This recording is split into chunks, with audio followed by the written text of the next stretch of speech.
Antenna में जो हमारी दूसरी टॉपिक है एंटीना अरे की, वो दूसरा टाइप का जो एंटीना होता है एंड फायर अरे एंटीना। एंड फायर अरे में एलिमेंट ब्रॉड साइड अरे की तरह होते हैं, अर्थात सभी एलिमेंट समान आकार के तथा एक ही सीधी लाइन में समान दूरी पर रखे जाते हैं। इस अरे के प्रत्येक एलिमेंट की करंट का मान समान होता है, किंतु प्रत्येक एलिमेंट के बीच 180 अंश का आउट ऑफ फेज होता है। तो इसमें जो भी होता है, इसमें हमारे एंड फायर अरे एंटीना में इसमें जो डाईपोल एलिमेंट की व्यवस्था जो हम लोग करते हैं वो भी हमारा क्या होता है λ/2। ठीक है, जो वेवलेंथ हमारी होगी कितनी होगी λ/2। तो इसमें भी दो या दो से अधिक डाईपोल के बीच की जो दूरी हमारी होती है वह s होती है। जैसे जो हमारे डाईपोल होते हैं कुछ इस तरह से होंगे,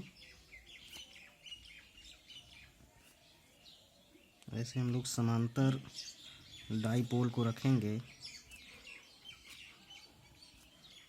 हमारे डाईपोल एंटीना है,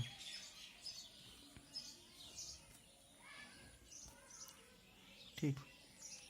तो ये सब क्या है, मतलब इनके बीच की जो दूरी होगी वो हमारी क्या होगी s दूरी प्रत्येक के बीच की। ये जो हमारा है λ/2। ठीक, इसमें जो फीडेड लाइन हमारी होती है वो कनेक्शन जो उनका होता है सभी डाईपोल के साथ क्या होता है, एक साधारण कनेक्शन किया जाता है। जैसे ये हमारी फीडेड लाइन हो गई, तो साधारण कनेक्शन का मतलब इसको इससे जोड़ देते हैं, इसको इससे जोड़ देते हैं, इसको इससे जोड़ देते हैं, इसको इससे जोड़ देते हैं, इसको इससे जोड़ देते हैं और इसको इससे जोड़ देते हैं। ठीक है, तो ये जो हमारा कनेक्शन हुआ ये एक कैसा कनेक्शन है, एक साधारण कनेक्शन है। यदि डाईपोल एलिमेंट की संख्या हमारी कितनी हो, n हो, ठीक है, डाईपोल एलिमेंट्स की संख्या हमारी क्या हो, n हो, इसके आधार पर यस का मान निश्चित एवं कांस्टेंट होता है। तो इनके बीच का, तो इनको हम लोग एक तरह से बोल सकते हैं D1, D2, D3, D4 numbers of dipole. ठीक है, तो अगर निश्चित मान कांस्टेंट अगर यस का होता है तो हम लिख सकते हैं s बराबर λ/2 1 - 1/2n। तो इस फार्मूले से हम लोग क्या कर सकते हैं, इनके बीच की दूरी को क्या कर सकते हैं, कैलकुलेट कर सकते हैं। अब इसमें सभी धारा समान होती है, परंतु उन धाराओं के परस्पर क्या होता है, कालांतर होता है, फेज डिफरेंस होता है। तो कालांतर का जो मान होता है वह s दूरी पर निर्भर करता है। तो s दूरी पर निर्भर मतलब फाई अगर हम लोग निकालें, फाई बराबर 2 पाई s/λ इन रेडियस, इन रेडियस में हमारा क्या होगा, कैलकुलेट होगा। अब इसमें होता क्या है कि जैसे होता है कि एंड फायर अरे में प्लेन के लंबवत रेडिएशन एक दूसरे को कैंसिल कर देते हैं, जिसमें एक्सिस के नॉर्मल दिशा में हमारा रेडिएशन पैटर्न क्या होता है, हमारा बनता है। ठीक है, तो जैसे अगर ये जो D1 हमारा है, अगर D1 में धारा हमारी क्या होगी, इसका फेज अगर लीडिंग करेगा, लीड करेगी करंट, तो D2 पे क्या होगा, हमारा लैग करेगा।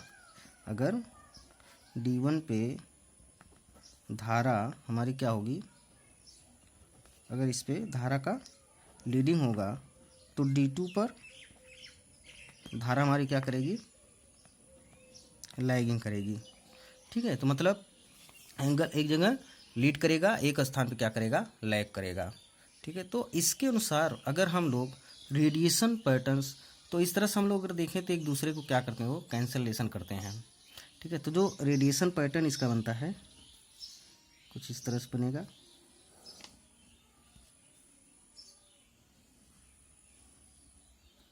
ठीक है,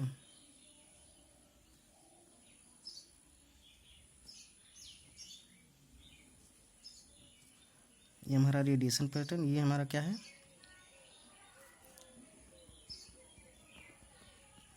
डायरेक्शन ऑफ रेडिएशन, ये ठीक है। तो एक तरह से हम लोग कह सकते हैं कि ये सब जो हमारे होते हैं, एक क्या होते हैं, यह लीनियर होते हैं तथा रेजोनेंट एंटीना होते हैं। इनकी जो बैंडविड्थ नैरो होती है, इसलिए इन्हें हम सिंगल फ्रीक्वेंसी ट्रांसमिशन के लिए क्या कर सकते हैं, यूज़ कर सकते हैं, मतलब एंड फायर ऑफ एंटीना को।